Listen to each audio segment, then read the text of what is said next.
যদি তুমি জীবনে বরকত পেতে চাও, সম্মান পেতে চাও, হৃদয়ের প্রশান্তি পেতে চাও, জেনা ব্যভিচার যেটা প্রেম দিয়ে শুরু হয়, জেনা ব্যভিচার যেটা প্রেম দিয়ে শুরু হয়, নজরকে হেফাজত না করার কারণে, চক্ষুকে নিম্নগামী না করার কারণে, চোখ দিয়ে যেটা শুরু হয় এটা তোমার শান্তি নষ্ট করবে, এটা তোমার রিজিক নষ্ট করবে, এটা তোমার এই শিথিলতা, হৃদয়ের সুকুন, প্রশান্তি, নীরবতা, এটাকে বলে কি স্থায়িত্বটা নষ্ট করবে, স্থিরতা নষ্ট করবে এটা।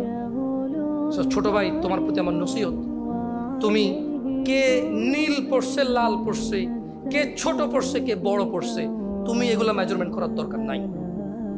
তুমি নিচে নজর রাখো, হাঁটো, তোমার এটা জানারও দরকার নাই আজকে তোমার সামনে দিয়ে কয়টা মেয়ে কি পড়ে গেছে তুমি দেখোই নাই। তুমি নিচে হাঁটো, যথাসম্ভব তুমি যতটুকু নিচে দেখে হাঁটা সম্ভব তুমি তোমার চোখকে হেফাজত করো। লজ্জাস্থান হেফাজত হবে, লজ্জাস্থান হেফাজত হলে তোমার হৃদয়ের প্রশান্তি নষ্ট হবে না ইনশাআল্লাহ। রিজিকের দরজা খুলবেই খুলবে।